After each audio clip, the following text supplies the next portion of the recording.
Hi guys, good morning. Welcome to the channel. I am Niladri Mukherjee and I'm a regulated Canadian immigration consultant. I practice here in Guelph, Ontario.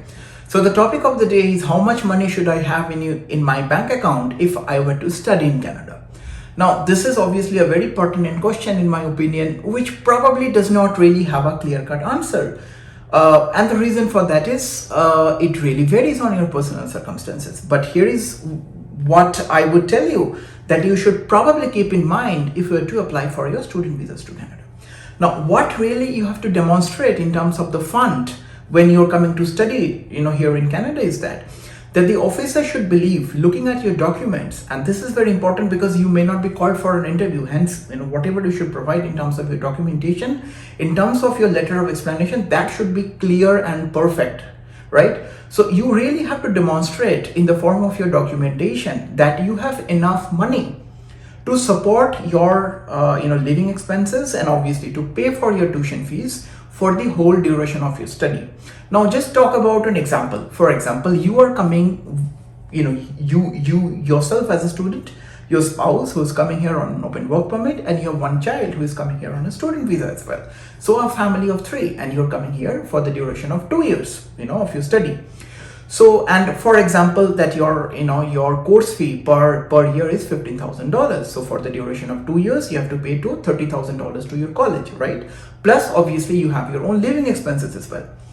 Now, this does not really mean that you have to show all the money, right, to your bank account or in the form of your liquid cash from day one. Here is how you should go about it.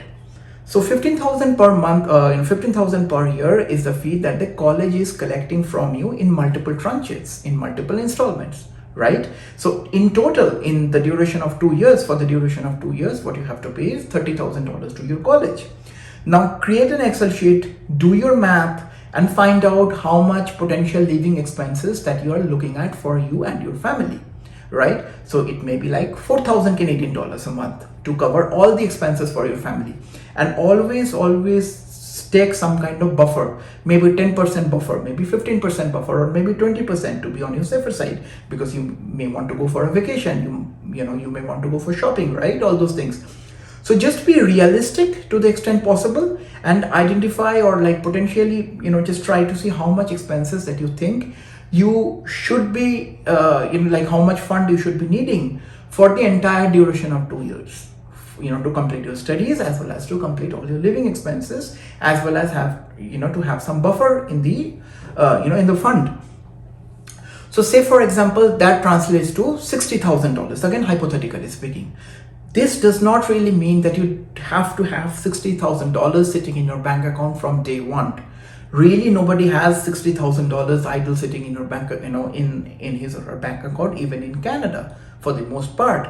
What you have to really demonstrate to the officer that you have enough money in your bank account or in the form of any liquid, assets for at least to cover the first part of your tuition fee or the first year of your tuition fee, as well as your living expenses. So in this particular example, what you really have to show to the officer is that you really have $30,000 in your bank account.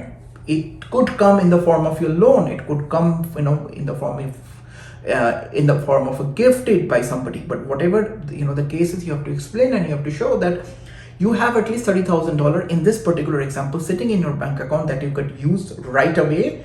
And that additional $30,000, which as per your projected expenditure is going to be your next year's expenditure, is going to come from some form of trustworthy sources. For example, you have applied through a loan from a bank. So the bank is going to pay you another $15,000, and then you have, say for example, $15,000 coming in from the maturity of a fixed deposit, or whatever the case is.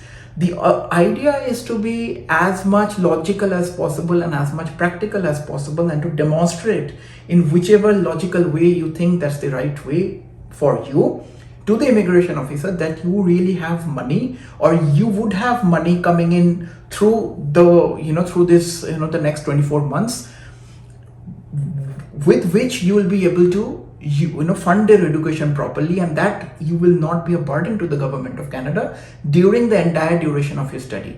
This is the fundamental principle of you asking for a proof of fund or to show fund in your bank account when you come here as an international student. Do not make this mistake to think that you need to have like $100,000 or maybe $90,000 sitting idle in your bank account just to show to the immigration officer. No, you do not really have to. You have to have a logical or a certain amount of fund in your bank account or any form of sources that your country has, because I know a lot of countries where people do not have faith in their banking system. They do not put a lot of money in their bank account, right? So maybe you have in your mutual funds, you maybe have in your short-term deposit, you may have in your share, or whatever the legal the liquid form is. You have some money in any liquid form to cover at least the first part of your tuition fee, the first year of your tuition fee, along with your living expenses, and that you are able to demonstrate that you would have sources already established, wherein you would be getting your second year of the expenses covering up, as well as your as well as your tuition fee. So as long as the officers believe that whatever you're saying, whatever you're documenting, whatever you're writing in the letter of explanation, as well as providing proof, is legitimate, is logical, you will have no problem. Now, for example, you are not you're not really inclined to take a loan from the bank. Maybe your parents are sponsoring your course, which is very, very logical. So have them give you some kind of an affidavit or a gift deed in writing saying that you do not really have a you probably do not have to have a loan from the bank account. Your parents is obviously sponsoring the course for you, which is very, very logical. Sometimes I hear this from the client saying that I have an uncle living in Canada, I have an aunt living in Canada who is ready to sponsor my case. This is a little bit tricky to me.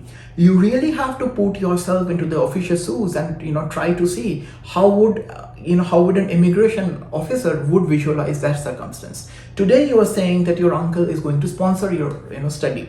What if your uncle doesn't sponsor your study after you arrive in Canada, right? So you always really have to answer those what ifs on your own to figure out how the logical conclusion from the immigration officer's point of view is going to look like. So if you think that you have an uncle, you have an aunt who is a Canadian citizen or a Canadian PR, or maybe sitting in Canada or the US, is sponsoring your education, have them giving you some kind of a gift it prior you completing the study permit application.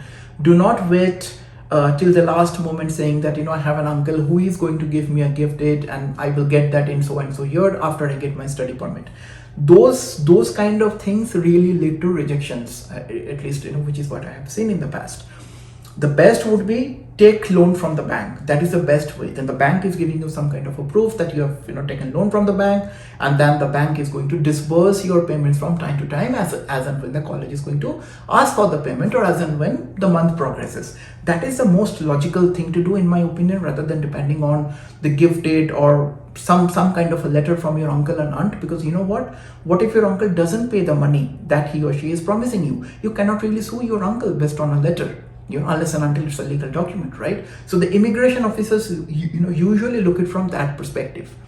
So that is really the summary of it.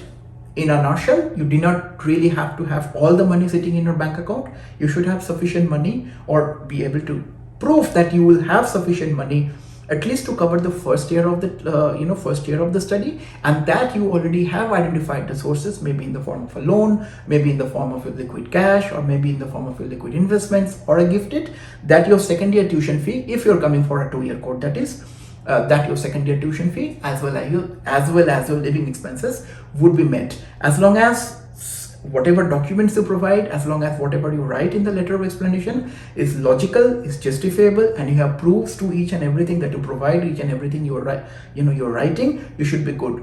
Always remember to justify each and every point that you write in your letter of explanation.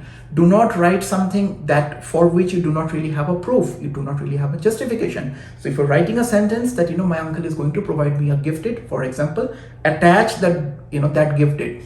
Instead of officers coming to you and asking question, you would rather provide all the answers to them beforehand so that they are happy looking at the application. You know what? Here is a complete application. I do not have any problem in accepting this application. So that is how I work with my clients. So here is my 2 cents. If you need my professional assistance, send me an email at contact@nuvonation.ca. Shall be very happy to assist you. Thank you and stay safe. Bye now.